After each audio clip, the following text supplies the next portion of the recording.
부추와 이것을 함께 드시면 죽어가던 혈관이 살아나고 치매가 예방됩니다.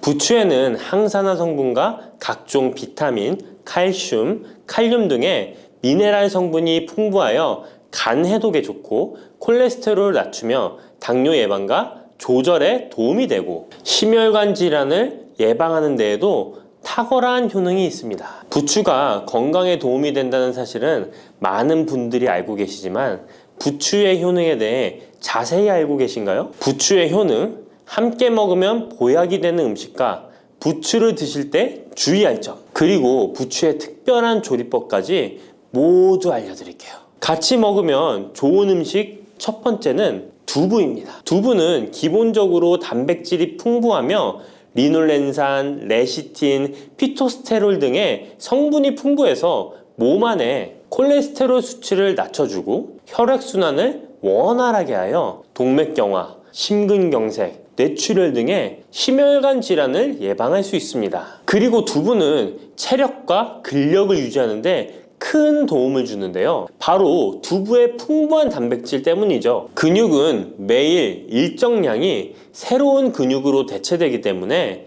매일 단백질을 공급해줘야 하는데요. 우리 몸에 단백질을 공급해주기 위해 정말 유용한 음식이 두부인 것이죠. 또한 두부에는 콜린이 풍부한데 콜린은 알츠하이머성 치매를 예방하는데 탁월한 효능을 발휘합니다. 그리고 두부는 건강하게 장수하는 데 도움이 되는데요. 많은 과학자들의 연구 결과 건강하게 장수한 사람들의 특징이 식물성 단백질을 꾸준히 섭취했다는 사실을 발견했고 동물성 단백질을 식물성 단백질로 바꿔 섭취했을 때 사망의 위험성이 낮아진다는 연구 결과도 있습니다. 이런 두부와 부추가 만나게 되면 심혈관 질환을 예방하는데 시너지 효과가 나오게 됩니다. 부추에 풍부한 황화아릴 성분이 혈관 내의 노폐물을 제거해주고 나쁜 콜레스테롤도 녹여주는 효과가 있는데요. 그렇게 되면 혈액은 깨끗해지고 혈액순환이 원활하게 되어 심혈관 질환을 예방할 수 있습니다.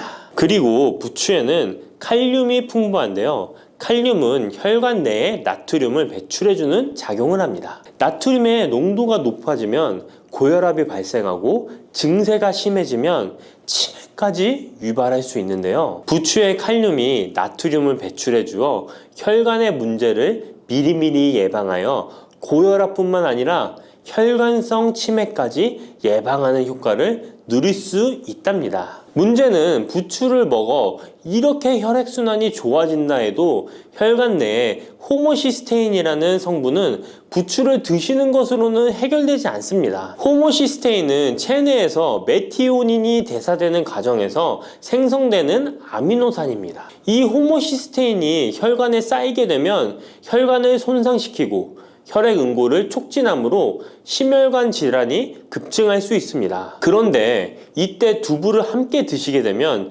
혈관 내 호모시스테인을 제거하는데 놀라운 효과를 볼 수 있는데요. 바로 두부의 풍부한 엽산이 호모시스테인을 몸 밖으로 배출해 주는데 탁월하기 때문이죠. 이 엽산이 호모시스테인을 다시 메티오닌으로 전환시켜 독성을 완화시킬 수 있습니다. 앞에 말씀드렸다시피 두부에 단백질이 풍부하다는 사실은 알고 계실 거예요. 그런데 단백질의 양이 고기보다 훨씬 많다는 사실은 모르셨죠? 나이가 들수록 고기가 소화가 잘 안 되어 잘 안 드시게 되는 분들이 많이 있습니다. 그리고 우리나라 성인들의 단백질 섭취량이 많이 부족하다는 통계 자료도 있습니다. 두부를 드시게 되면 부족한 단백질을 충분히 보충해 주어 근육을 튼튼하게 하는 데 도움이 되고 이는 관절염과 통증을 예방하는 데에도 도움이 되는 것이죠. 그리고 두부에는 이소플라본이란 성분이 많이 들어있는데요. 이소플라본은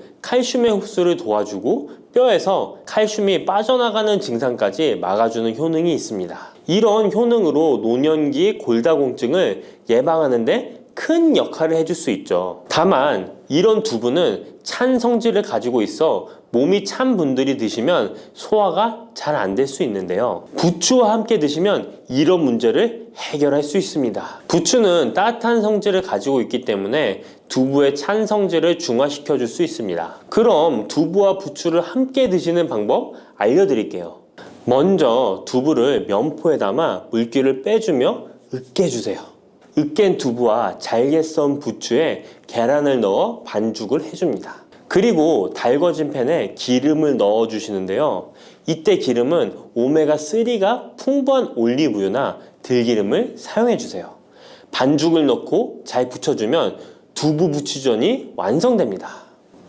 두 번째, 부추와 함께 먹으면 보약이 되는 음식은 사과입니다. 부추를 사과와 함께 드시게 되면 사과의 풍부한 항산화 물질들이 혈관을 보호하고 유기산이 우리 몸의 신진대사를 촉진해 주어 몸속에 생성되는 발암 물질들을 몸 밖으로 빠르게 배출시켜 줍니다.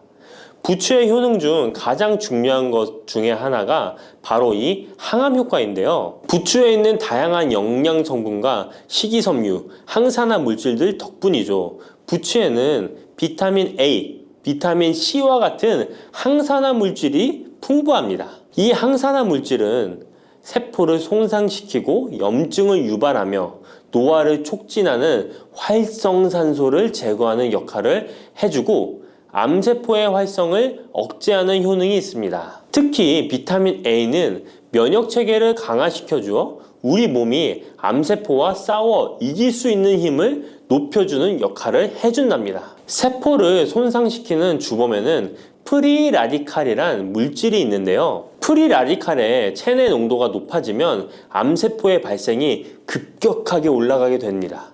이런 나쁜 물질을 부추의 비타민 C와 비타민 E가 제거해 주어 암을 예방하는 효과가 있다는 것이죠. 그리고 부추와 사과에는 수용성 식이섬유가 많이 들어있는데요. 이 식이섬유는 소화 기능을 건강하게 유지할 뿐만 아니라 특히 대장암 같은 소화계통의 암을 예방하는 데 큰 도움을 줍니다. 그리고 식이섬유가 풍부한 부추와 사과는 혈당 관리에 도움을 주어 당뇨를 예방하고 개선하는데 큰 역할을 하는데요. 식이섬유는 혈관 내에 콜레스테롤을 배출하는 데 도움을 주고 당 성분이 장에서 천천히 흡수되도록 해주어 혈당이 급격히 오르는 것을 방지해 줍니다. 이렇게 되면 췌장에서 인슐린이 분비되는데 충분한 시간을 벌어주어 췌장이 혹사되는 것도 예방해 주는 것이죠. 그럼 부추와 사과는 어떻게 드시면 좋을까요? 먼저 각종 채소로 샐러드를 만들어 드실 때 부추와 사과를 채를 썰어 함께 드셔도 정말 맛있게 드실 수 있습니다. 그리고 부추와 사과를 함께 갈아서 주스로 만들어 드셔도 좋은데요. 만드는 방법도 아주 간단합니다. 먼저 잘 씻은 부추를 적당한 크기로 잘라주시고 사과도 가운데 씨를 빼고 적당하게 잘라줍니다. 믹서기에 넣고 물 1컵, 올리브 오일을 1스푼 넣어줍니다. 올리브 오일을 넣으면 부추의 영양 성분 흡수율을 몇 배나 올려줄 수 있습니다. 이렇게 넣고 갈아주기만 하면 부추 사과 주스 완성입니다. 세 번째, 부추와 함께 먹으면 보약이 되는 음식은 돼지고기입니다. 부추의 강력한 생명력은 지친 간을 되살리는데도 그 효능이 뛰어나 간에 쌓인 독소를 제거하는데도 효과적인데요.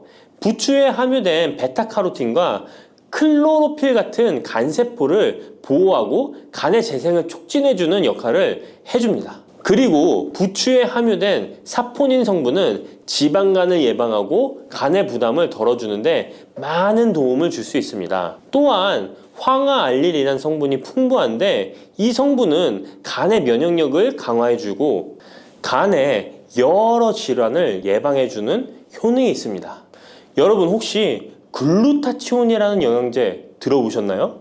부추에는 체내에서 이 글루타치온을 합성할 때 필요한 황화합물이 풍부하여 간의 해독작용을 높여줄 수 있습니다.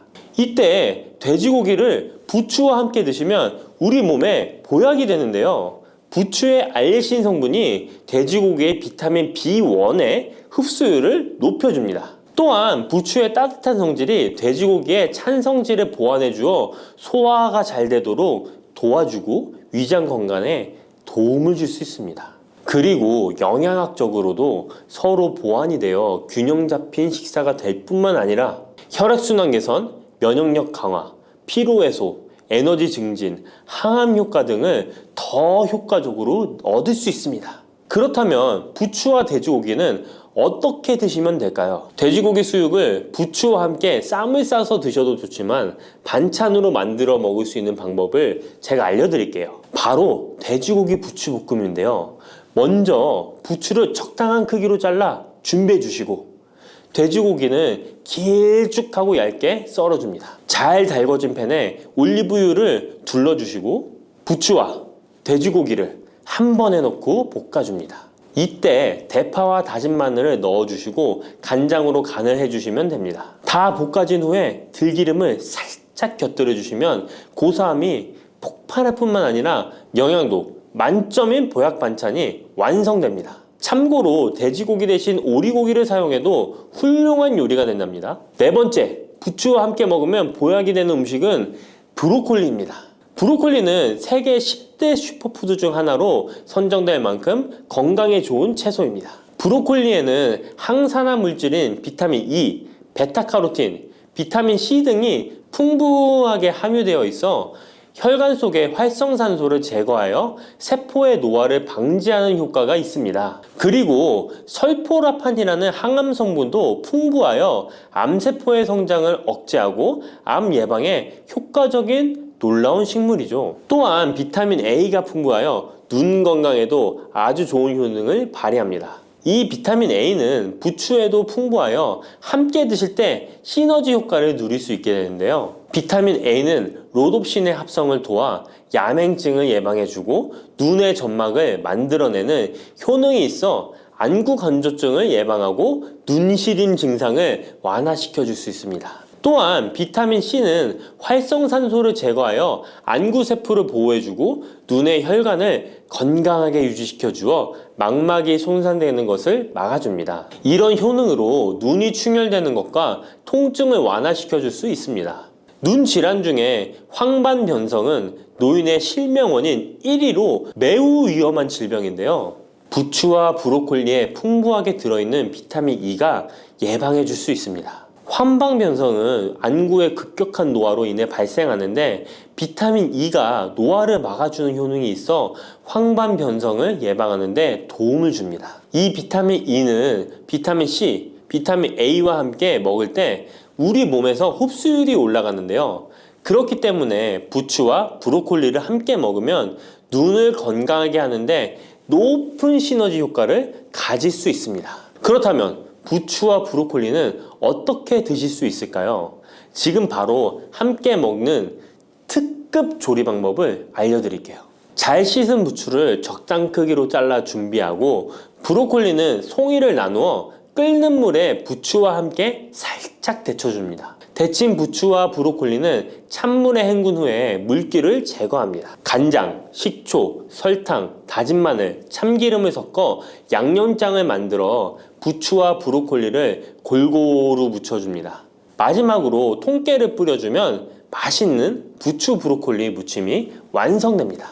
이렇게 몸에 좋은 부추도 주의해야 할 사항이 있습니다. 돼지고기와 함께 먹을 때는 좋지만 소고기와는 함께 먹지 않는 것이 좋습니다. 소고기는 부추와 비슷하게 따뜻한 성질을 가지고 있습니다. 부추와 함께 드시게 되면 뜨거운 성질이 강화되어 위와 장 등의 소화기관에 강한 자극을 주게 되어 소화불량을 일으키고 복통이나 설사를 유발할 수 있습니다. 너무 많이 드시게 되면 그 열로 인해 두통과 불면증까지 오는 경우도 있습니다. 그리고 신장 기능이 약하신 분들도 부추를 드실 때 주의하시는 게 좋은데요. 그 이유는 부추의 풍부한 칼륨 때문입니다. 칼륨이 몸속에 나트륨을 배출해주는 효능이 있지만 신장이 약하신 분들이 부추를 과하게 드시게 되면 많은 양의 칼륨이 몸에 들어오게 되고 약한 신장이 칼륨을 몸 밖으로 잘 배출해주지 못하게 됩니다. 그렇게 되면 고칼륨 혈증이 나타나 근육이 약화될 수 있고 심장 박동이 불규칙해질 수 있으며 심하면 호흡곤란을 초래하기도 합니다. 따라서 신장 질환이 있으신 분들은 몸 상태를 보면서 소량씩 드시는 게 좋겠습니다. 네, 안녕하세요. 반갑습니다. 오이를 많이 드시는 것 같아요, 사람들이. 더우니까 사실 오이만한 게 없거든요. 그 등산 갈 때 꼭 오이를 꼭 챙겨가요. 그쵸. 수분 보충. 그 오이에 대한 효능을 좀 많이 궁금해하세요. 오이요. 네. 대표적인 다이어트. 오이 자체는 중량 대비 칼로리가 엄청 낮아요. 수분이 많은 채소이기 때문에, 그리고 당도 거의 함유되어 있지 않고요. 섬유소 들어있고 수분이 대부분, 그리고 다른 것들이 다 비타민 C 같은 걸로 채워져 있어서 오이 다이어트 하시는 분들 꽤 많을 텐데, 여름에.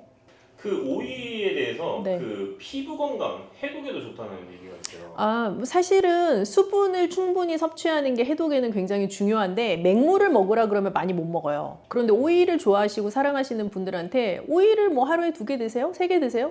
어렵지 않게 드시거든요. 그러면서 수분을 또 충분히 받아들이게 되기도 하고, 그럼 자연스럽게 해독 효과, 뭐 붓기를 빼는 효과 같이 나타날 수 있죠. 다이어트로 연결되기도 하고요.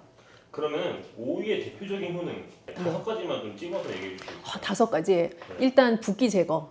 왜 붓기 제거인가요? 충분한 수분. 충분한 수분 때문에? 네, 그게 되게 중요해요. 그래서 뭔가 내가 뭐 물을 많이 마시라고 하는데 좀 맹물 먹기 힘들어요 하시는 분들 각자의 방법이 있으실 거예요. 예를 들면 뭐 레몬수를 드시는 분도 계실 테고, 보리차를 생수 대신 드시는 분도 계시고 다양할 텐데, 오이를 드셔도 돼요.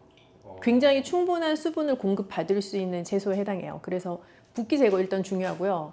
수분 공급에서 따라 나오는 해독작용, 뭐 거기에서부터 연결되는 다이어트, 그게 3대 효과라고 생각하는데요. 그리고 만약에 오이 껍질을 깨끗하게 세척해가지고 드실 수 있다면, 오이 껍질은 속보다 섬유소가 훨씬 많거든요. 그래서 섬유소도 같이 먹을 수 있고, 그럼 당연히 장 건강에도 도움이 되겠죠.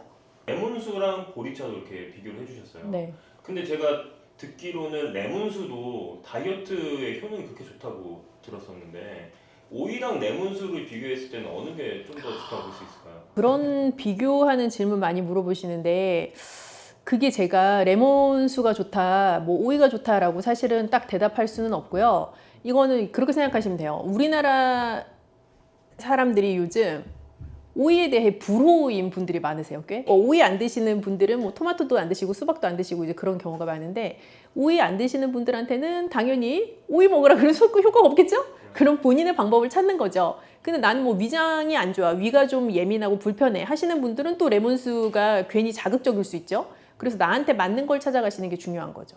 좀 위장이 안 좋으신 분들은 그 레몬수 대신 오이로 다이어트를 하시는 게 좋고. 네, 그렇게 생각하실 수 있죠. 네. 만약에 오이 알러지나 오이를 좀 불호하시는 분들은 레몬수를 드시면서 또 그럴 수 있죠. 제가 듣기로는 그 체온 조절에도 도움이 된다고. 체온 조절이요. 근데 네. 보통 이제 여름에 막 덥고 무덥고, 아까 산에 가는 얘기도 하셨는데, 막 무더울 때 등산 가고 하면 굉장히 열이 빠르게 오른단 말이죠. 이제 그럴 때 예를 들어 이온 음료나 스포츠 음료 혹은 생수를 마셔서 내 몸의 체온을 급격하게 다운시키는 것보다는 오이처럼 약간 중화된 방법으로 체온을 조절하는 게 더 권장되기도 하거든요. 그래서 조금 천천히 적정한 밸런스로 체온을 돌이킬 수 있다는 장점이 있죠. 그럼 땀이 많이 났어요. 그럼 땀이 난다는 거는 수분만 빠져나가는 건 아니거든요. 내 몸에 있는 전해질이 같이 밖으로 나가는 건데, 그렇기 때문에 스포츠 음료, 이온 음료를 먹으면 수분도 먹는 거지만 전해질도 같이 공급을 받는 거라, 생수보다는 이온 음료가 오히려 빠르게 수분과 전해질을 보충할 수 있다 라고들 알고 계시고, 그거는 맞는 말이긴 해요. 그런데 내가 굉장히 막 머리 끝까지 열이 오른 상태인데, 정말 막 이가 시리고 차가울 만큼의 그 음료를 벌컥벌컥 마셔서 내 속은 굉장히 빨리 차가워지고 내 밖에는 아직 열이 남아있는 상태보다, 내가 그냥 천천히 씹어 먹으면서 내부의 열을 같이 중화시켜 내보낼 수 있는 오이 같은 방법이 조금 더 안전한 방법일 수 있는 거죠. 나이가 들수록 더 그렇고요. 그렇게 되면 약간 신장마비나 그런 쪽으로도 올 수 있는 건가요? 아주 심각하면 그럴 수 있겠죠. 오이 껍질에는 네. 혹시 어떤 효능이 있는지 좀 구체적으로 말씀해 주실 수 있어요? 오이 껍질이 더 진하고 오이 속은 좀 희끄무레하잖아요. 네. 그래서 오이 껍질에 굉장히 영양소가 어떻게 보면 밀집되어 있는, 그 색깔로부터 오는 항산화 성분의 영양소가 밀집되어 있다고도 볼 수 있는데, 아마 고등학교, 중학교 시간, 생물 시간에 다 엽록소 뭐 이런 거 들어보셨을 거예요. 네. 그거 이제 클로로필이라고 부르는 건데요. 오이 껍질에는 클로로필이 굉장히 많아요. 그래서 농약 문제 때문에 이제 껍질을 보통 벗기고 요리를 하시기도 하고 뭐 반쯤 벗기기도 하고 하시는데 뭐 식초물이나 그런 데다가 담궈놨다가 하시게 되면은 너무 뾰족뾰족한 어떤 오이에 따라서 이 뾰족뾰족한 게 있기도 하잖아요. 그런 것만 잘 제거하시면 껍질 같이 섭취하시는 거 언제든지 권장드리죠. 오이 지금까지 얘기만 들었을 때 너무 좋은 것 같아요. 슈퍼푸드처럼 느껴지는데 오이와 함께 먹으면 안 되는 음식이 있을까요? 뜨거운 곳에 있을 때 혹은 내가 막 머리끝까지 열이 올랐을 때 나를 이렇게 좀 차갑게 진정시켜 줄 수 있는 거다라는 말씀드렸는데 그거를 조금만 반대로 생각해 보면 너무 찬 성질이 있는 식품이랑은 안 맞는 거예요. 예를 들면 오이랑 뭐 찬 우유를 벌컥벌컥 같이 먹는다거나 상상만 해도 배가 아프지 않으세요? 그렇죠. 그렇게 먹는 건 별로 안 좋고 오이랑 당근을 같이 먹는 게 무슨 치명적이어서 안 좋은 게 아니라 서로 가지고 있는 영양 성분 사이에 약간 상충이 일어날 수도 있어요. 그런데 내가 얘랑 얘를 같이 먹으니까 정말 내 몸에 별로야 이렇게까지 느끼려면 한 트럭씩 먹어야 돼. 그렇게까지는 아니지만 어쨌든 영양 성분상의 작용으로 봤을 때는 오이랑 당근을 같이 먹는 게 썩 뭐 좋은 밸런스는 아니다. 그 정도로 생각하셔도 될 것 같아요. 근데 이걸 어떻게 생각하셔야 되냐면 이제 음식의 성질에 있어서 차다라고 하는 거는 음식 자체가 차갑다, 뭐 음식 자체가 뜨겁다 그런 개념이라기보다는 내 몸에 들어왔을 때 찬 성질을 가지고 있다로 이해를 하셔야 되는데 이제 말씀하신 것처럼 오이 냉국을 예를 들면 우리가 오이 냉국 만들 때는 식초도 들어가게 되고 뭐 미역 같은 재료도 같이 들어가고 양파 같은 것도 뭐 슬라이스해서 들어가기도 하고 그래서 오이의 찬 성질을 보완해 줄 수 있는 다른 재료들이 같이 들어가요. 그 오이 냉국 자체는 오히려 여름철에 더 수분을 빠르게 공급해 줄 수 있고 좀 입맛도 돋궈줄 수 있는 메뉴가 되기도 하죠. 양파나 이런 것처럼 오이 냉국에 들어가면 좋은 재료들 좀 몇 개. 미역, 양파 그리고 뭐 식초 반드시 들어가니까 좋은 식초. 요즘 많이 말씀하시는 뭐 발사믹 식초 같은 것도 비싸다고 다 좋은 건 아니고요. 그냥 나한테 맞는 적당한 향을 가지고 있는 그리고 뒷면 돌려보셨을 때 뭔가 첨가물 없이 자연 발효된 그런 식초는 뭐 브랜드 상관없이 모두에게 좋죠. 레몬수는 사실은 마시면 나중에는 배가 고플 것 같은데 근데 이것도 말하자면 다이어트를 하려면 너무 많이 먹으면 안 될 텐데 레몬수도 다이어트에 도움이 되고 오이를 먹는 것도 다이어트에 도움이 되는 건 사실인데 이제 질문의 핵심은 레몬수를 먹으면 배가 꺼져서 후속적으로 음식을 더 많이 먹게 되지 않냐 뭐 이제 그런 심도 있는 질문이었던 것 같아요.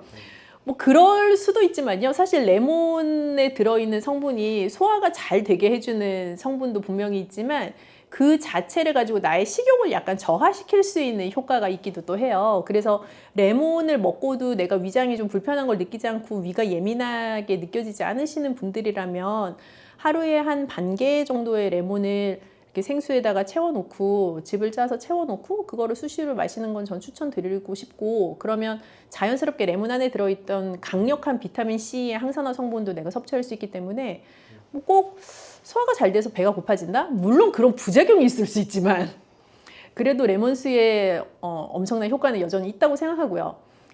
레몬수보다 나는 오이파야 하시는 분들은 오이를 많이 먹어서 열량을 과다 섭취하여 다이어트에 도움이 안 된다라고 생각하시려면 정말 한 2트럭 드셔야 돼요. 오이는 거의 열량이 없는 채소라고 생각하시면 돼서 오히려 과량의 오이를 먹었을 때 나타날 수 있는 문제는 뭐 설사가 난다거나 하는 이슈가 차라리 생길 수가 있죠. 이게 과열량을 섭취하게 되는 확률은 거의 없고요. 그래서 오이를 뭐 내가 하루에 몇 개까지 다이어트 할 때 먹어도 되냐 그럼 제가 여기서 30개까지 드셔도 됩니다 이렇게 말씀드릴 수는 없고 뭐 하루에 한 양심적으로 한 3개 정도까지 되지 않을까. 왜냐하면 사실 이제 나이가 들수록 나타나는 공통 문제 중에 하나가 변비거든요.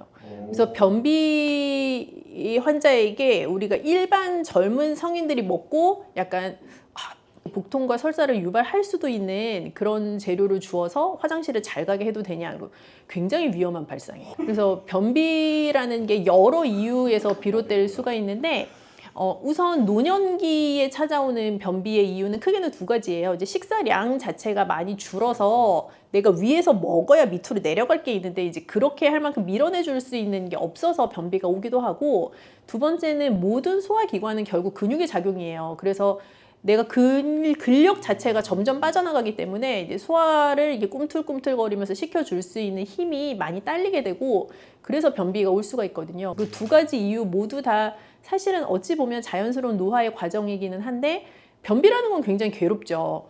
그러나 뭔가 배탈을 유발할 수 있을 것 같은 뭐 찬 우유 이런 거를 먹고 화장실에 가야지 그건 되게 위험해요. 그래서 전혀 권하지 않습니다. 우리 어릴 때는 요즘은 뭐 마스크팩 같은 게 많지만 그치. 그때는 너도 나도 얼굴에 오일을 붙이고 있었는데 그렇죠.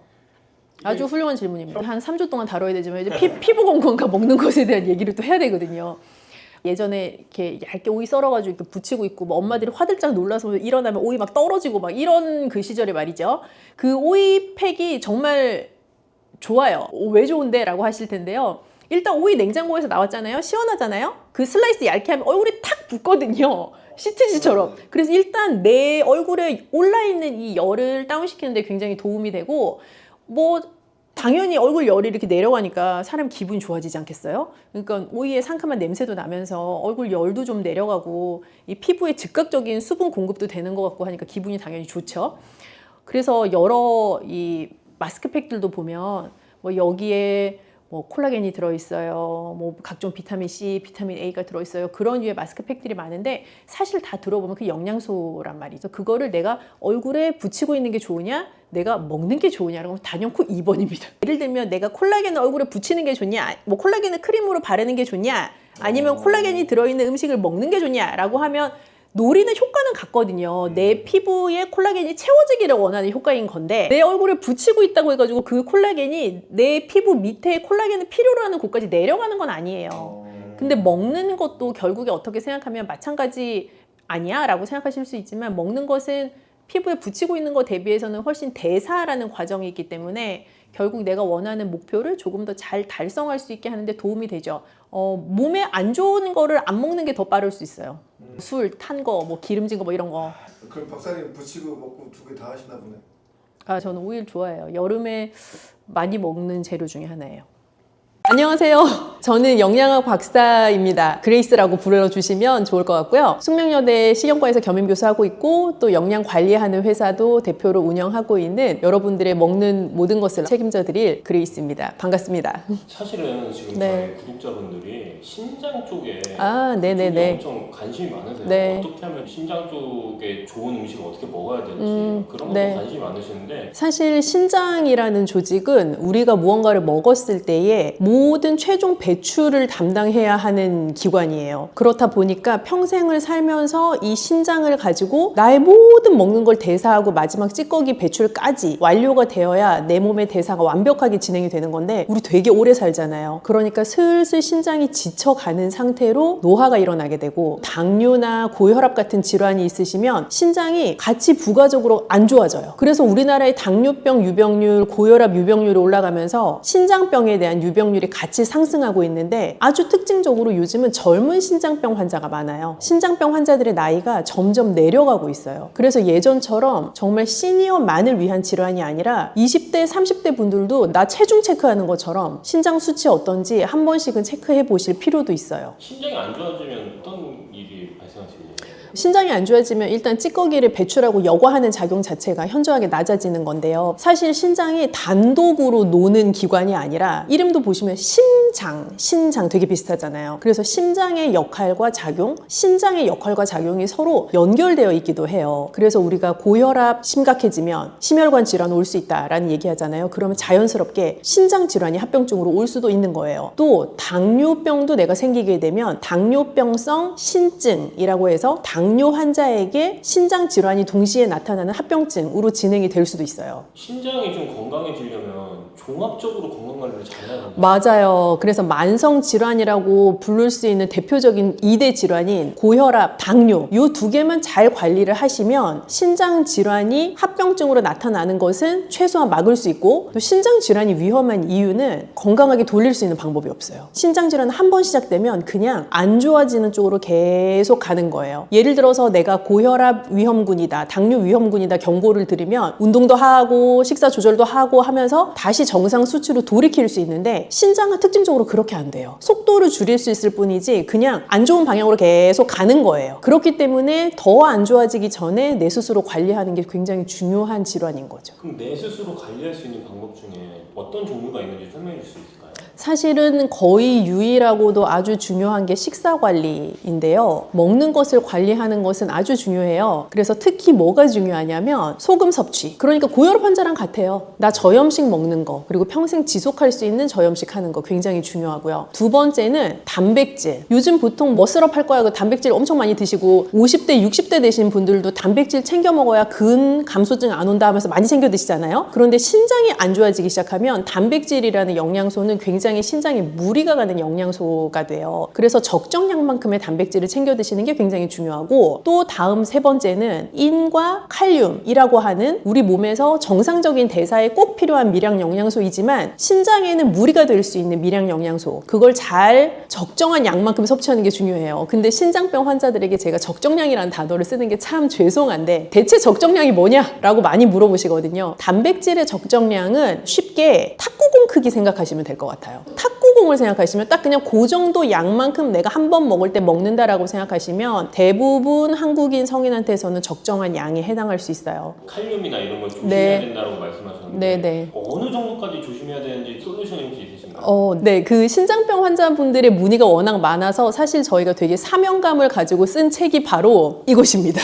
이게 뭔가요? 콩팥병을 이기는 매일 밥상이라는 책인데, 사실 콩팥이라는 게 우리 신장을 부르는 순 우리말 이름이거든요. 그래서 콩팥병을 이기는 매일 밥상 보시면 사실은 이 콩팥병이라는 게 제가 이긴다라는 표현을 썼지만 엄밀히는 장기적으로 관리를 하면서 나랑 평생 같이 가는 상태예요. 저는 심지어 질환이라고도 딱히 부르고 싶진 않아요. 콩팥병의 상태를 잘 관리하면서 갈 수 있는 방법을 이 책에서 여러 가지 조언을 드리고 있는데요. 콩팥병을 진단을 받으시게 되면 저는 꼭 기억하셔야 될 가장 중요한 게, 여태까지 내가 알고 있었던 내 몸에 좋다고 생각했던 것이 나에게 이제 더 이상 좋지 않을 수도 있다라는 생각을 하셔야 돼요. 왜냐하면 단백질 여태까지 되게 중요하다고 생각하셨죠? 견과류 맨날 좋다고 몸에 챙겨 드셨죠? 흰밥보다 잡곡밥 더 좋다고 생각하고 챙겨 드셨죠? 빵도 뭐 심지어 흰빵보다 잡곡이 들어간 빵이 좋다고 생각하고 드셨을 텐데 등등, 이러한 것들이 콩팥병 환자에게는 반대로 적용하셔야 돼요. 단백질도 소량씩 잘 나누어서 적정량 드셔야 되고, 견과류, 인칼륨이 많아서 그렇게 안 챙겨 드셔도 되고요. 잡곡밥도 칼륨이 많아요. 그래서 흰밥이 낫고요. 빵을 선택하실 때도 잡곡빵보다 오히려 흰빵이 나을 수 있어요. 그리고 채소류도요, 너무 많이 먹으시면 애매해요. 애매하다 함은 우리 나물 몸에 좋다고 막 열심히 많이 드시잖아요. 신장병 환자는 나물 많이 드시면 칼륨 함량이 너무 높아서 오히려 신장에 무리가 갈 수 있어요. 그렇게 내가 여태까지 알던 건강한 식생활에 대한 상식을 한번 뒤집어야 되는 이벤트가 바로 신장병을 진단받는 그 순간입니다. 사실은 물에 빠진 고기는 고기로 취급 안 한다는 분들 많으시지만, 신장병 진단 받으시면 구워 먹거나 볶아 먹거나 이런 조리법보다 사실 물에 빠진 게 훨씬 좋아요. 고기도 물에 삶아 드시는 게 좋고요. 그럼 뭐 우리나라식으로 치면 보쌈이나 수육이나 그런 메뉴들이 이제 해당할 수 있겠죠. 그래서 기름기가 없는 부위를 선택하셔서 잘 삶아서 드시는 조리법이 좋고, 채소도요, 볶아가지고 먹고 하는 것보다 물에 좀 데쳐서 담가 놓았다, 그랬다가 한번 살짝 저염으로 묻혀서 드시는, 그게 물에 담그는 과정에서 칼륨의 수용성이기 때문에 많이 용해돼서 나가거든요. 그래서 그렇게 드시는 게 좋아요. 그러면 양념 같은 것도 좀 조심해야 되겠어요? 네, 양념은 무조건 저염입니다. 저염이라고 하면 맛없겠다 그런 생각 많이 하시고, 사실 맛 없어요. 그렇게 저염으로 드시면. 그런데 이 맛을 어떻게 살릴 수 있느냐가 사실 핵심이고 기술이잖아요. 저염이라고 하면 우리가 많이 쓰는 소금, 간장, 된장, 고추장 이런 무슨 장으로 끝나는 거 많이 안 쓰는 게 저염인데, 그럼 뭐 딴 거를 써야 맛있을 거잖아요. 그래서 권장할 수 있는 게 좋은 식초, 레몬즙, 좋은 카레가루, 염분이 낮지만 나의 입맛에 또 다른 킥을 줄 수 있는 양념을 쓰시면 좀 맛있게 식사를 하시면서도 또 동시에 저염으로 즐길 수 있는 방법이 돼요. 좋은 식초가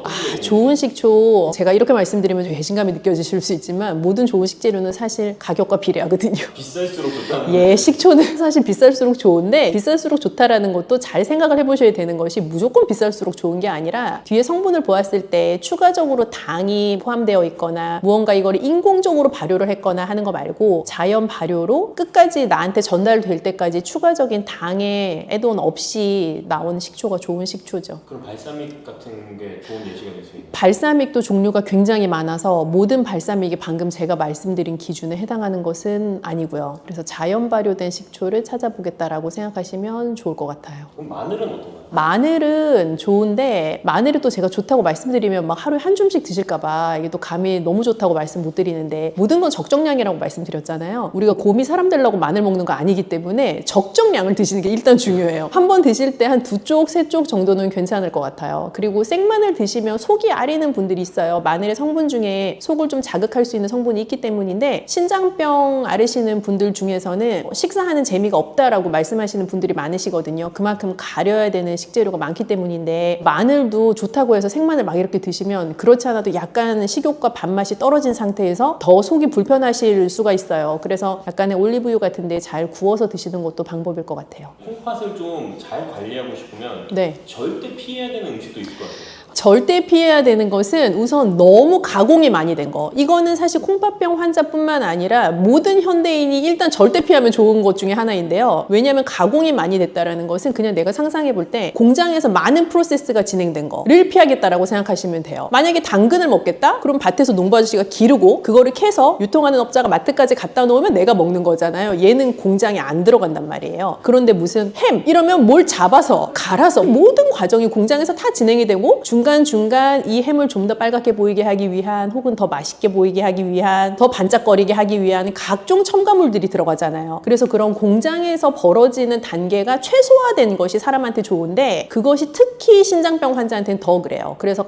가공식품이나 초가공식품은 우선 피해 주시면 좋을 것 같아요. 고칼륨 식품은 슬프지만 녹색 잎채소는 고칼륨 식품입니다. 그래서 나물을 만들어 먹을 수 있는 모든 채소는 우선 고칼륨이라고 생각을 해주시면 좋을 것 같아요. 그래서 고칼륨 채소이지만 사실 내 몸에 필요하고 먹어야 되잖아요. 그렇기 때문에 저희가 권장드리는 방법은 채소를 사서 찬물에 1시간 정도 이렇게 담궈 놓고 그러면 이 칼륨이 수용성으로 용해되고 또 다시 한번 나물 조리하듯이 데쳐요. 그러면 끓는 물에서 다시 한번 칼륨이 용해가 돼요. 그 상태에서 저염 양념으로 살짝 무쳐 드시는 것은 고칼륨인 채소를 중칼륨이나 저칼륨으로 바꿀 수 있는 방법이 돼요. 음료는 색깔 짙은 음료는 피한다고 생각하시면 돼요. 예를 들어서 콜라, 이런 색깔이 진하잖아요. 그런 음료들은 인 함량이 높아요. 음료도 공장에서 나오는 제품이잖아요. 공장에서 나오는 제품들은 대부분 인이라는 영양소가 여러 첨가물에 많이 들어가 있기도 하기 때문에 인 함량이 높아요. 그래서 가공식품이 인 함량이 높은 것처럼 공장에서 나오는 다양한 종류의 음료들도 인 함량이 높은 경우가 많은데 특히 색깔이 짙은 탄산음료일수록 그럴 수 있다라고 생각하셔도 거의 무방할 것 같아요. 제로는 대체당을 썼다 뿐이지 똑같습니다. 그래서 제로 음료도 신장병 환자한테는 좋지 않습니다.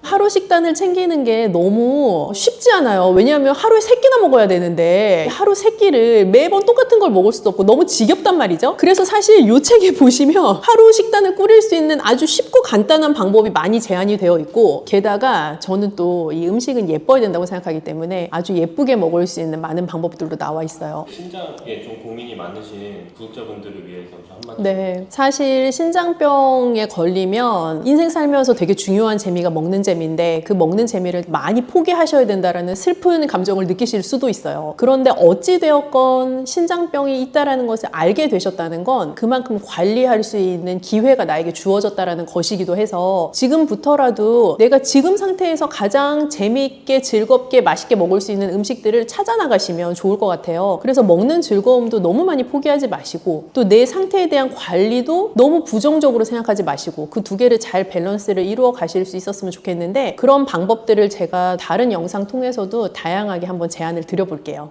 네, 저는 귀를 통해서 건강에 대해 소통하고 있는 17년차 약사 오예서라고 합니다. 아, 예, 반갑습니다. 네. 귀랑 건강이 관련이 있나요? 네, 조금 생소하실 수 있는데요. 귀는 우리 몸의 축소판입니다. 그래서 이렇게 제가 귀 모형을 잠깐 보여드릴게요. 이 귀 모형은 이쪽이 머리 부분이에요. 그리고 여기가 척추 라인, 그 다음에 이쪽은 팔, 그리고 여긴 다리인데요.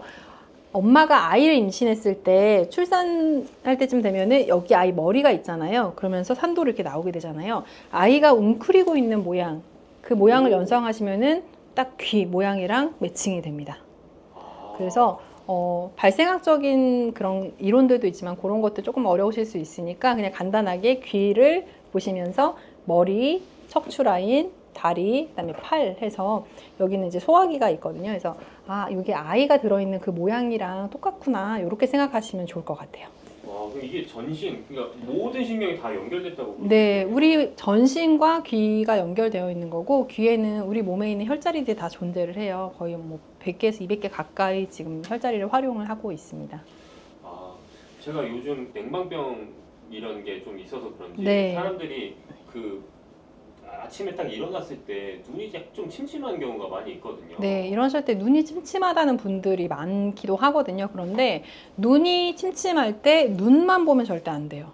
눈과 관련된 장부가 간이거든요. 그래서 간에 이상이 있지 않은지, 그러니까 스트레스가 많으면 또 피곤하면 간이 상하잖아요. 그래서 간이 피곤해서 나타나는 그 눈의 피로함이 아닌지 한번 체크해 보셔야 되고요. 그다음에 두 번째는 경추가 불편할 때, 경추. 목이 안 좋으면요, 여기 흐름이 안 좋아지면서 혈류가 잘 안 가면서 눈이 또 침침해지거든요. 그런 문제가 또 있을 수 있고요. 또 세 번째, 뇌신경.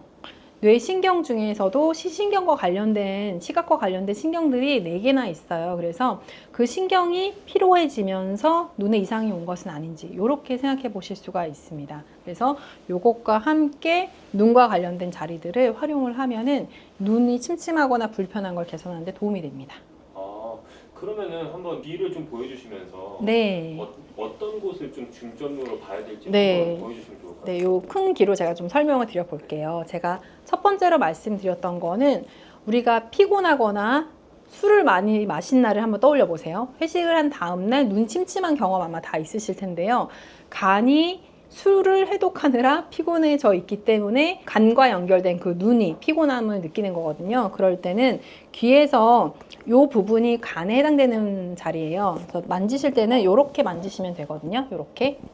그러니까 우리가 왜 귀찌라고 하나요? 이어링이라고 하나요? 요새 이렇게 젊은 분들 이렇게 많이 하고 계시더라고요.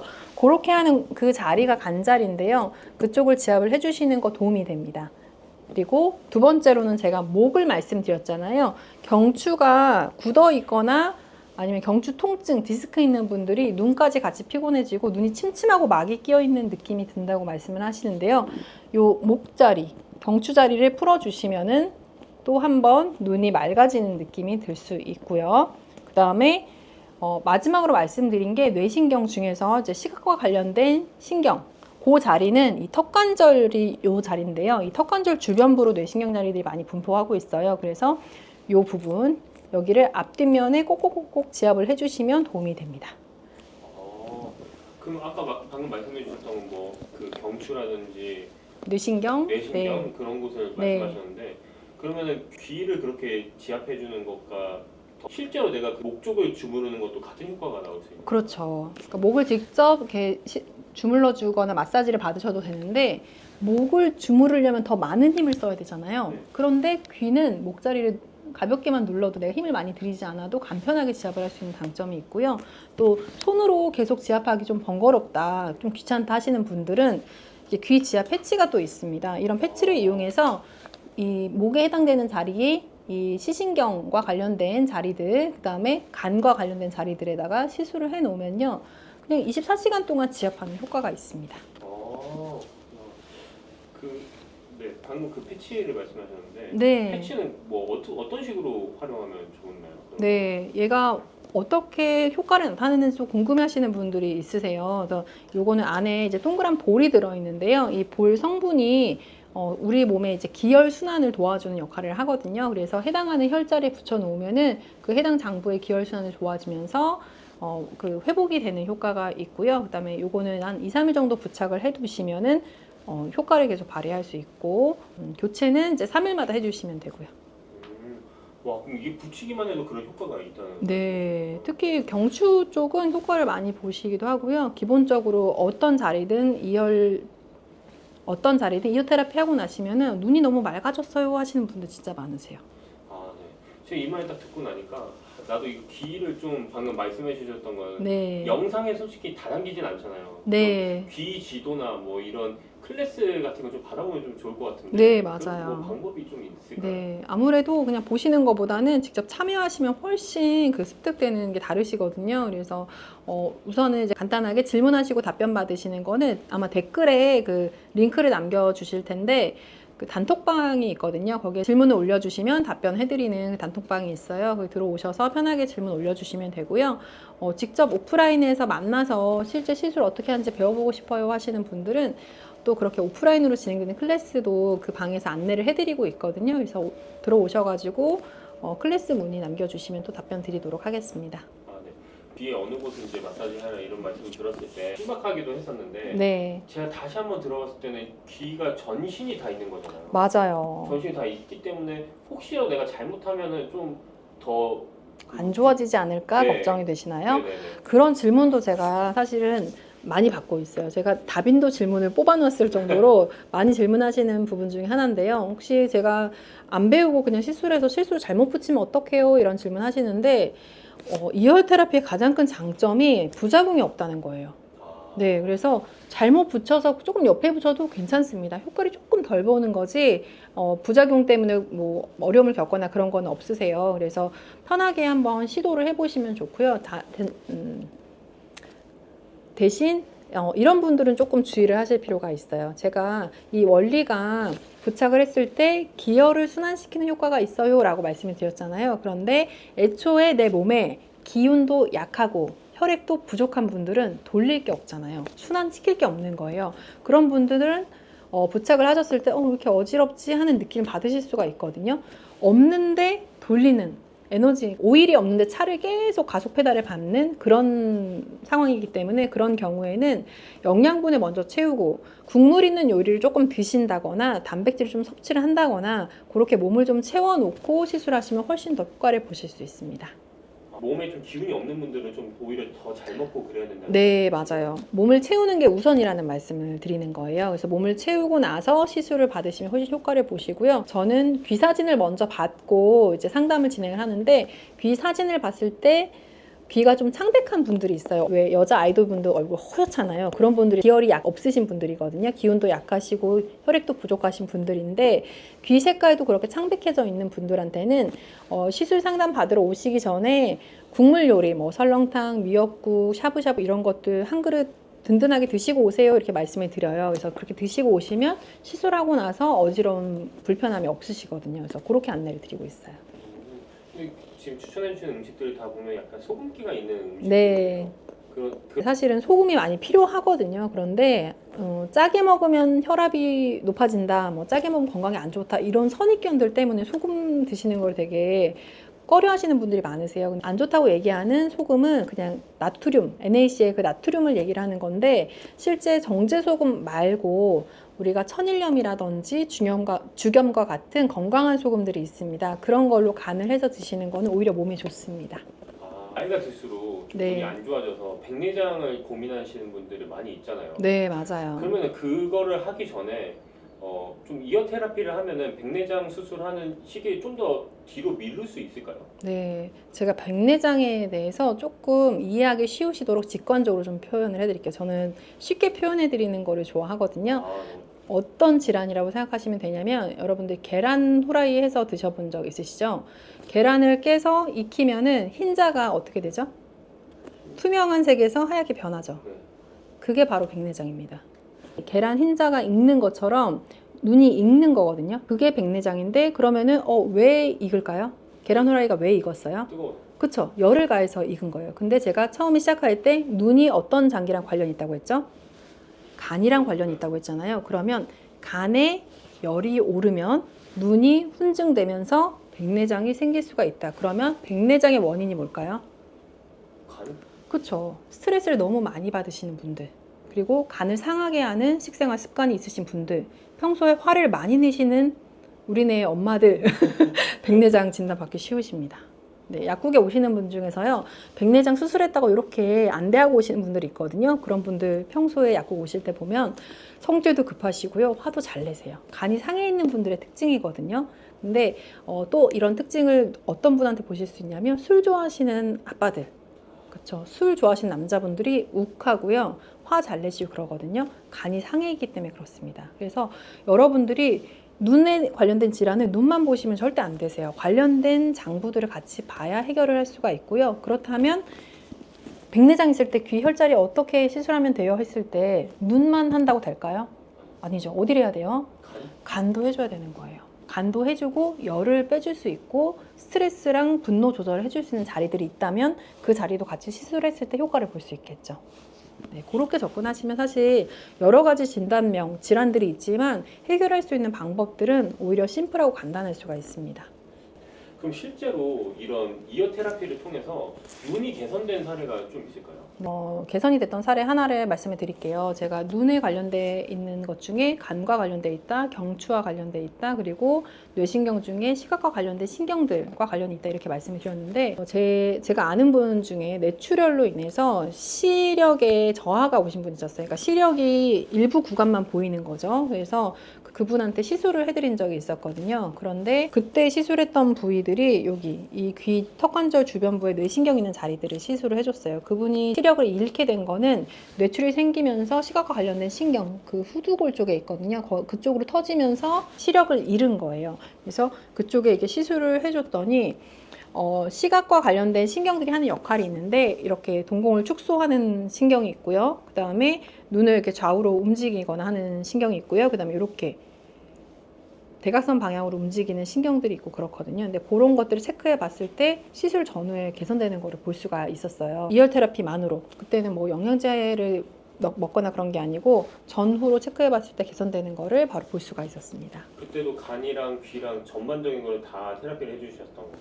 네, 일단은 처음에는 이쪽 위주로 이제 뇌신경 위주로 했었고요. 추가적인 시술도 당연히 했죠. 왜냐면 술을 좋아하는 분이었거든요. 네.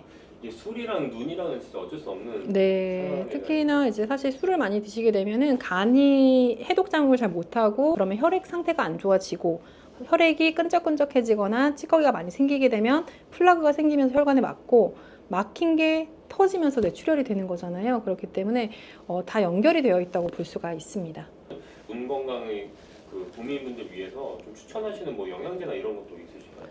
여러분들이 가장 쉽게 좀 접근해 보실 수 있는 건요, 사실은 혈액을 맑게 하는 영양제예요. 그래서 오메가3 많이들 드시게 되는데 산패되지 않은 제품을 선택을 하셔서 식후에 드시는 거 전 추천해 드립니다. 여러분들 고르실 때는 시각처 인증 마크가 있는 것들, GMP 라벨이 있는 것들, 이런 그 라벨이 붙어있는 인증 마크가 붙어있는 것들 선택을 하시고 잘라서 그냥 액상만 한번 짜서 드셔보세요. 비릿한 맛이 나지 않는 제품 선택하시면 되고, 포장 단위가 뭐 이렇게 150개 이렇게 되어 있는 제품은 그냥 버리시면 돼요. 그런 것들은 포장 자체를 크게 했을 때는 산패가 될 수밖에 없거든요. 그래서 포장 단위가 30개, 60개씩 포장되어 있는 것들, 또 개별 포장되어 있는 거, PTP라고 하는 은박 포장되어 있는 거 있잖아요. 호일 포장되어 있는 제품을 선택하시는 것도 팁이고요.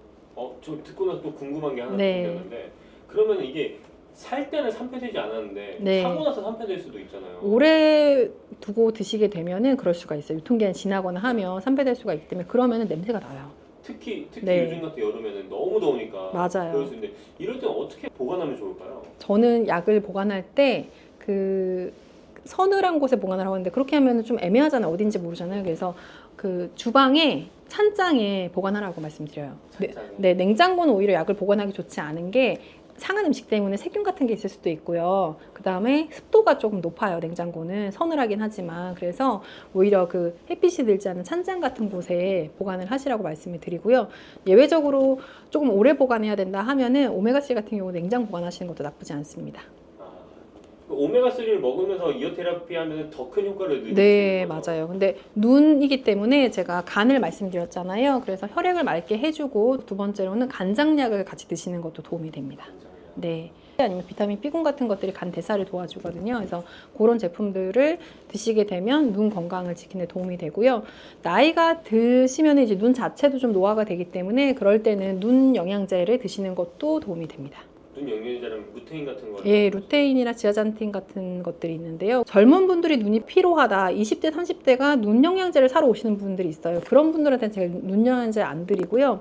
젊은 여자분들이 눈이 침침해서 눈 영양제 주세요라고 하면은 젊은 여자분들은 혈액이 부족해서 그 건조증 때문에 눈이 불편한 경우가 있어요. 그럴 때는 조혈제를 드리고요. 남자분들, 젊은 분인데 남자분이 눈이 안 좋아요, 침침해요, 눈 영양제 주세요. 그럼 눈 영양제가 아니라 간장약을 드립니다. 그러면 눈이 좋아져요. 그런데 한 40대 후반 되면은 눈 자체에 노화가 일어납니다. 그럴 때는 눈 영양제 드시는 게 도움이 돼요.